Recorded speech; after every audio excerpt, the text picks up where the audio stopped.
Peter B. Collins, News and Comment. It's Wednesday, April 3rd, 2019. Using Trump tactics, the president of Ecuador, who is under fire in a domestic corruption scandal, is lashing out at Julian Assange and Venezuelan President Maduro. He'll do anything, say anything, to try to slip out of the scandal that has engulfed him. We credit Elizabeth Voss at Consortium News for breaking the story today that Lenin Moreno, the president of Ecuador, has said he would decide in the short term the fate of Julian Assange, after falsely claiming that WikiLeaks had repeatedly violated the terms of Assange's asylum in the London Embassy of Ecuador by commenting on a scandal linking a Panamanian investment company with Moreno and his family. Now, terms were imposed on Julian Assange at the end of March last year. They're called a protocol, and Assange never agreed to that. But in a tweet from WikiLeaks, not attributed directly to Assange, it reads, Ecuador's President Lenin Moreno stated today that Assange had violated the conditions of his asylum and that he will take a decision in the short term after WikiLeaks reported on the existence of the INA Papers offshore corruption scandal that is racking his government. Now, WikiLeaks has reported on the scandal, but they haven't published any documents, and that is the claim that comes from Lenin Moreno. And Elizabeth Voss did a search at WikiLeaks and found that there are no files that link to that on the WikiLeaks site. So the scandal surfaced in February when a legislator in Ecuador told reporters he'd received a dossier anonymously filled with documents that will implicate Lenin Moreno and his family in alleged crimes of corruption, perjury, and money laundering. That was followed by an effort to cover it up by the President of the National Assembly, who's also come under investigation for her role in this scandal. So, here is the Trump tactic. You lie, and you blame other people. So, Moreno claimed last night that Maduro, Assange, and the opposition leader in Ecuador are trying to bring down the government after an embarrassing offshore and lavish spending scandal. Now, Moreno, this is a quote from the article, appears to have attempted to deflect from the growing scandal by using it as a pretext to blame WikiLeaks and expel Assange. Now, the former ambassador, I guess he was actually consul at the Ecuadorian embassy, his name is Fidel Narvaez. He tweeted about this. It is absurd that the government of Lenin Moreno intends to link Assange with publications of pages totally unrelated to WikiLeaks or with the contents of the New York Times, and it would be ridiculous for the prosecution to investigate a leak that does not exist, but only in the false news published by the newspaper that Lenin Moreno directs. And he went on. Exactly a year ago, the government isolated Julian Assange in a regime that is almost a prison. And Assange has since then not issued a single tweet. The government is looking for a pretext to end Julian's asylum and prepares the conditions to subject the country to historical humiliation. In a separate article, Narvaez is quoted, despite being an outrageous accusation, the farce has gone so far that the Ecuadorian National Assembly has issued a resolution to investigate Julian and that it emboldens the government to take measures to protect national interest. In short, the government seeks a false pretext to end the asylum and protection of Julian Assange. So this is a very interesting development. It could risk the expulsion of Assange, and it's possible that Moreno may see it in his best interest to try to deliver Assange to the United States in hopes of wriggling out of the scandal that he is, kind of wrapped up in Ecuador. Last December, the New York Times reported that in May of 2017, Paul Manafort flew to Ecuador. That would have been after the non-existent meetings with Assange in London that The Guardian reported and has still not retracted. At any rate, Manafort did engage in discussions with President Moreno, during which Moreno discussed handing over Assange in exchange for concessions like debt relief from the United States. So this is interesting to see the way corrupt leaders of the world view our corrupt leader and what kind of leverage or gamesmanship that all enables. And meanwhile, Chelsea Manning remains locked up in Alexandria, Virginia, held in contempt for refusing to testify to the WikiLeaks grand jury. And her lawyers have filed an appeal, which I find quite compelling. Here are a couple of quotes. Manning's conditions of confinement must either be modified so as not to constitute punishment, or she must be released. And, of course, at issue here, they're trying to get her to answer questions, and in some respects, they require her to relitigate her own military court-martial from years ago.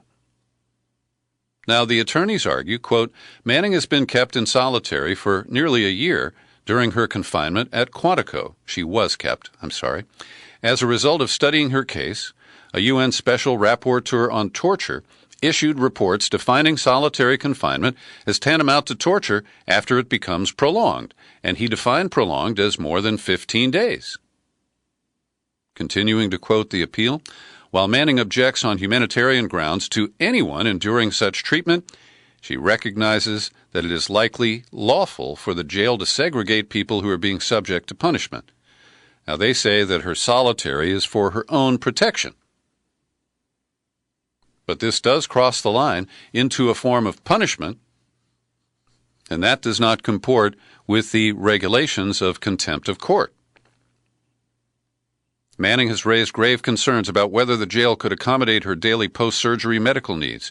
She reminded the court that the only legitimate purpose of civil confinement is coercion, and that any such confinement may not be transformed into punishment without due process of law. So, Manning's lawyers presented the judge with a packet of information from her surgeon, her doctor, a medical expert in transgender health, and two of the world's foremost experts on the risks faced by transgender persons. Judge Hilton received this packet of letters and set them aside.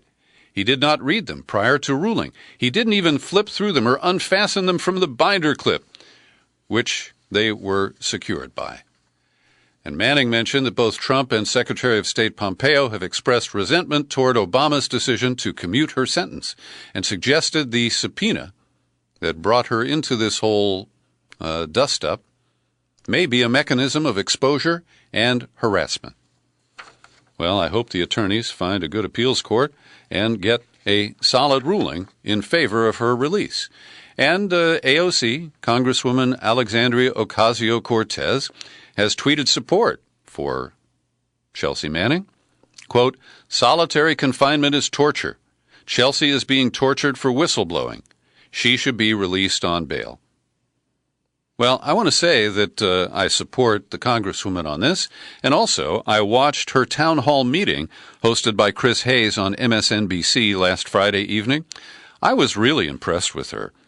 She knows what she's talking about when it comes to the Green New Deal, and I thought she comported herself very well and answered a lot of the questions that were presented and was quite persuasive in her presentation.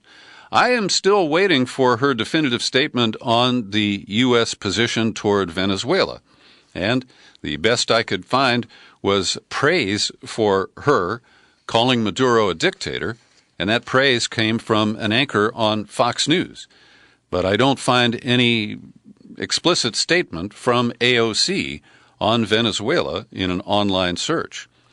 Now, separately, Ocasio-Cortez and other fresh women members of the House are fighting back after the leader of the Democratic Campaign Committee, the DCCC, Sherry Bustos of Illinois, declared that the DCCC will not conduct business with any political consultant who works with an opponent of a sitting member. So this is incumbent protection. It is fundamentally undemocratic. And I'm glad to see that Ocasio-Cortez Ayanna Pressley from Massachusetts, and Pramila Jayapal from Washington State are all trying to, in their view, quietly work with the caucus to change this. And they say that they will take it to Speaker Pelosi, who has endorsed this blackball effort, if they need to. And Ro Khanna, from the Progressive Caucus, a congressman from Silicon Valley, who challenged Pete Stark, I guess it was about 6 or 7 years ago. Pete Stark was a longtime member of the House from the East Bay. Ro Khanna challenged him. Stark won that election, and then Khanna moved to a different district in Silicon Valley, and Eric Swalwell came in and knocked off the incumbent. And Ro Khanna knocked off a longtime sitting congressman from San Jose, Mike Honda. That's how they got there. And Khanna, so far, hasn't forgotten. He said this goes against the very idea of competition of ideas.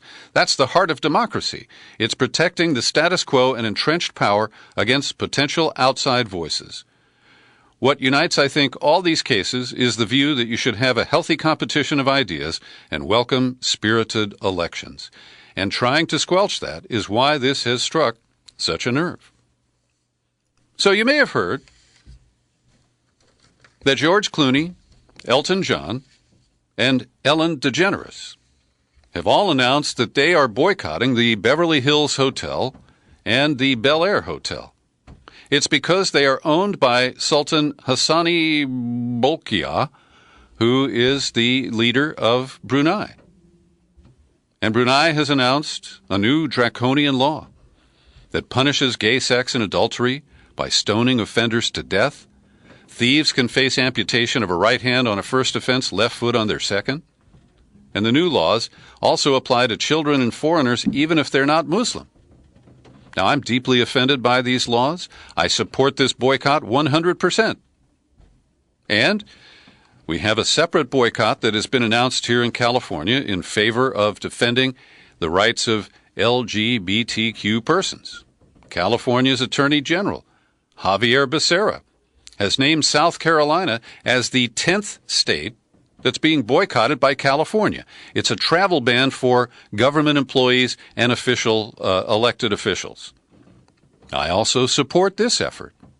It started with the transgender bathroom ban in North Carolina in 2016, and I support that boycott.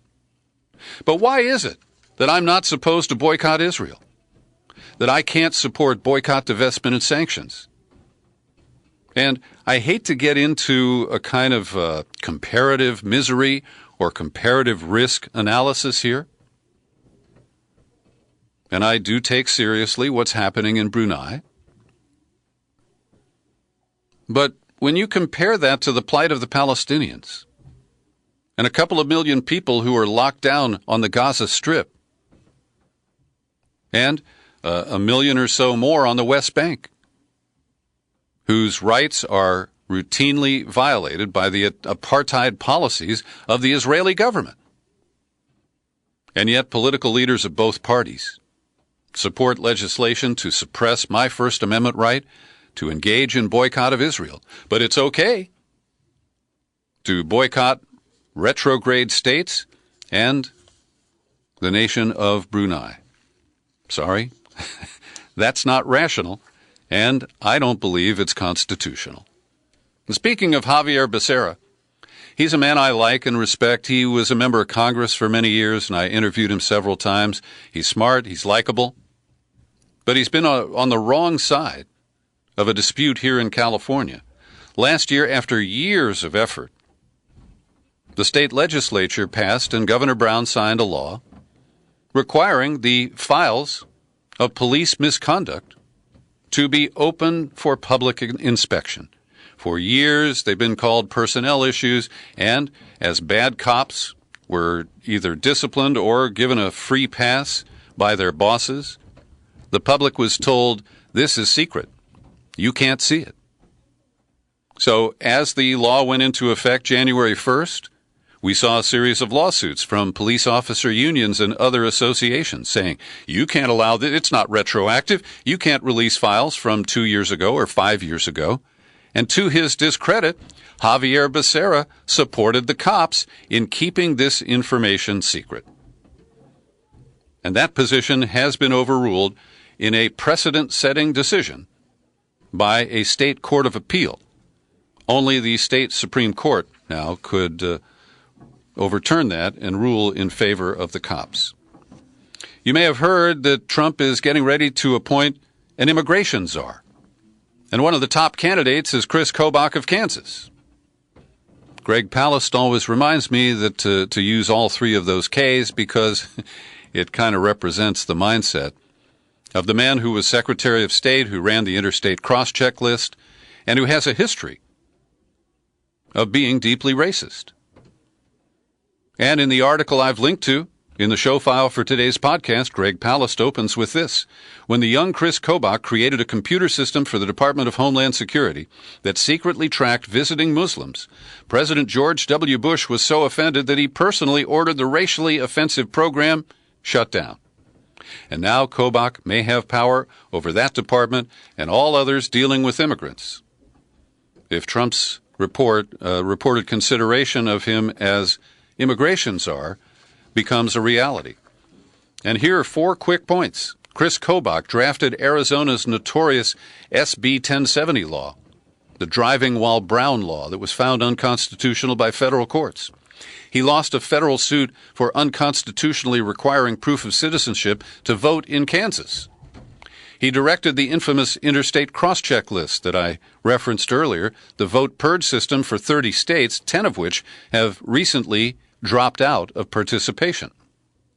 He wrote local laws, all struck down by courts, which made it a crime to conduct business with a, quote, illegal alien. And he bamboozled towns into hiring him for a failed legal defense of racially poisonous statutes and racked up fees of $100,000 in many of those instances.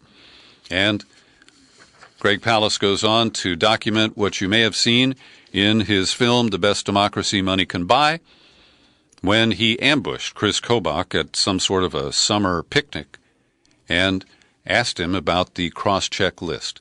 So this is powerful information that you should note. And the biggest surprise that came in my news roundup process today is a piece from the Washington Post. They attended a meeting here in the Bay Area on Monday where billionaire Carl's Choke. I'm not going to edit this out. I'm just going to leave that as it is. I meant to say Charles Koch. And this report opens, Charles Koch doesn't just think Trump's threat to close the southern border is terrible. He'd do the opposite. Quote, I would let everybody in who comes here to contribute, and no one who wants to come here to do harm. And see how easy this is. This goes to our whole philosophy of openness. We have to have an open society, open to ideas, people, goods, and services, to learn from each other and have us all benefit.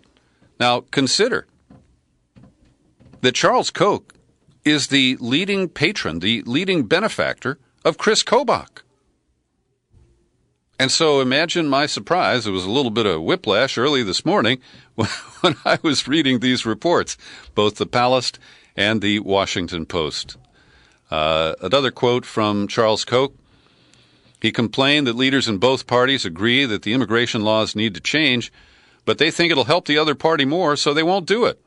And we can't make any progress on policies that a great majority of the American people and even the majority of politicians agree would be the right thing to do. Okay. I'm a little surprised.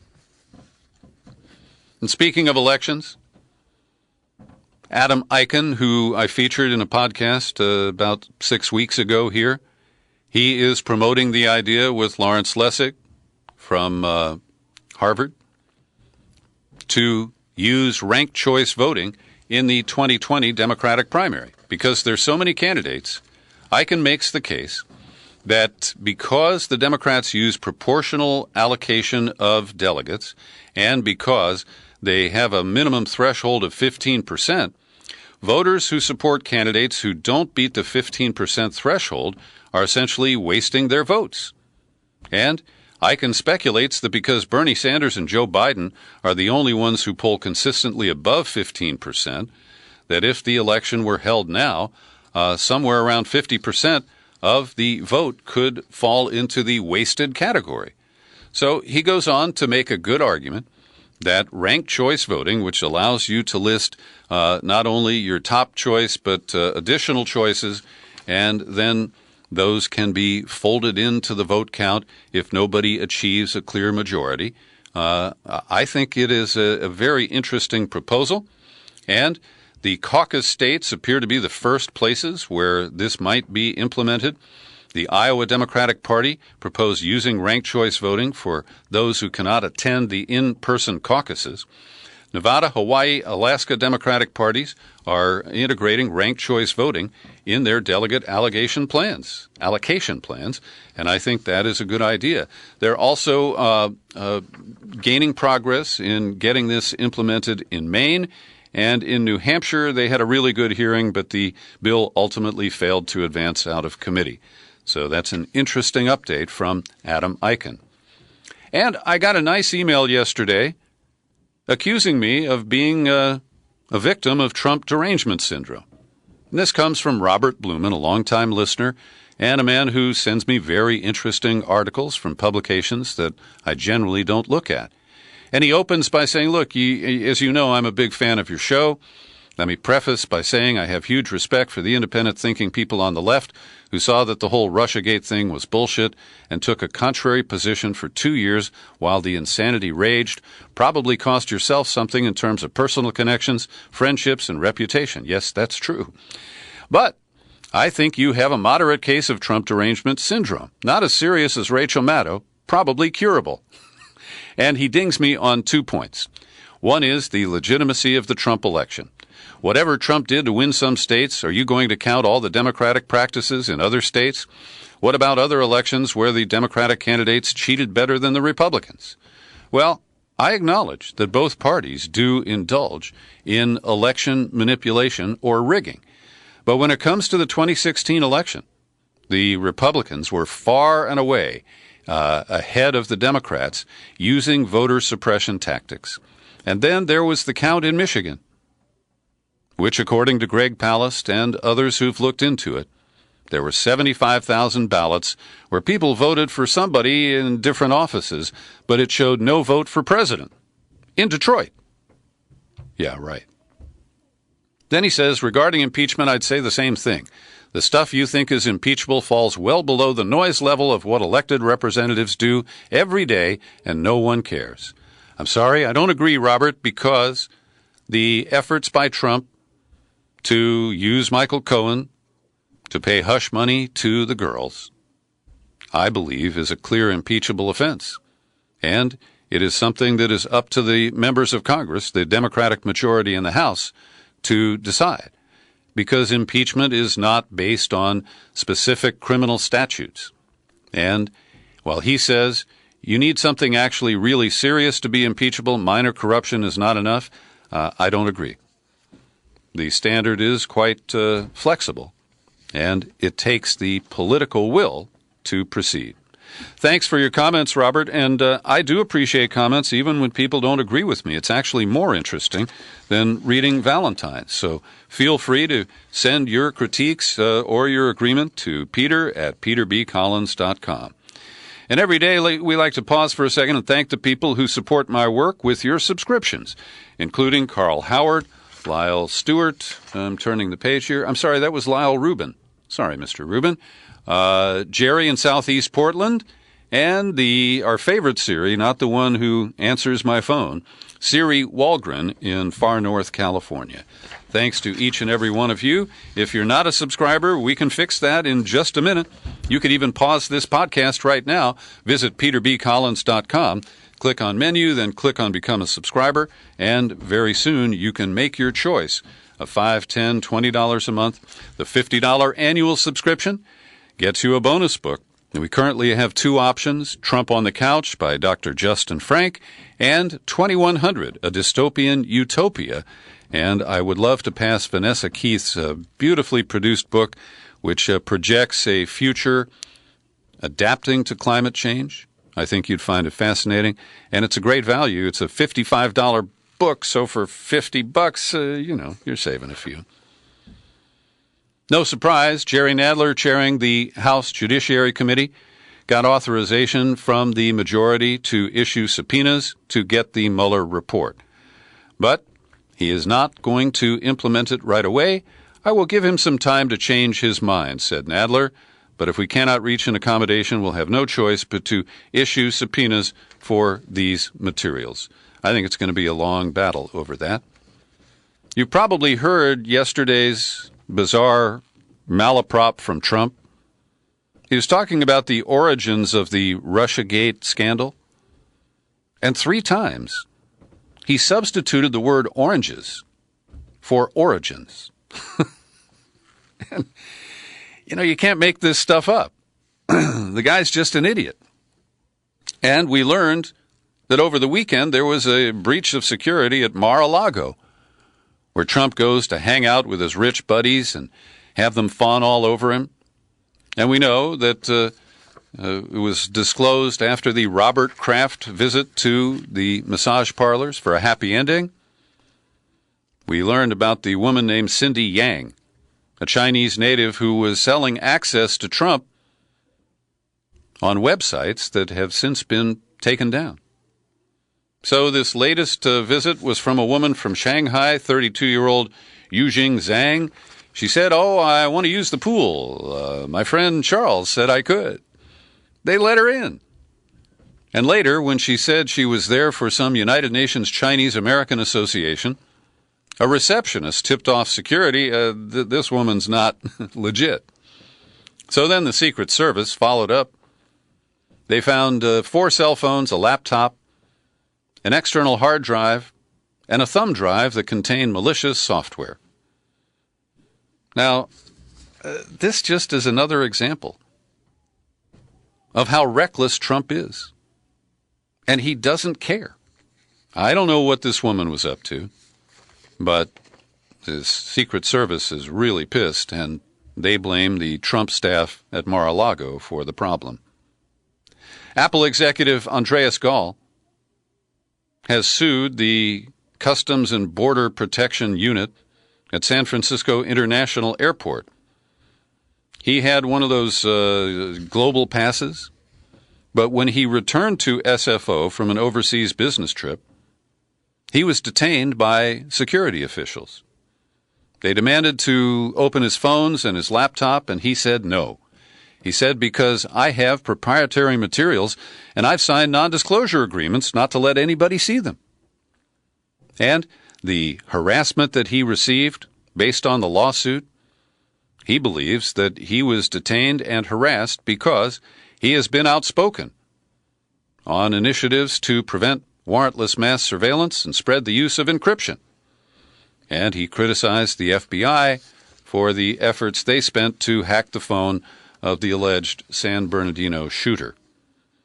And he still has questions about why he was treated this way.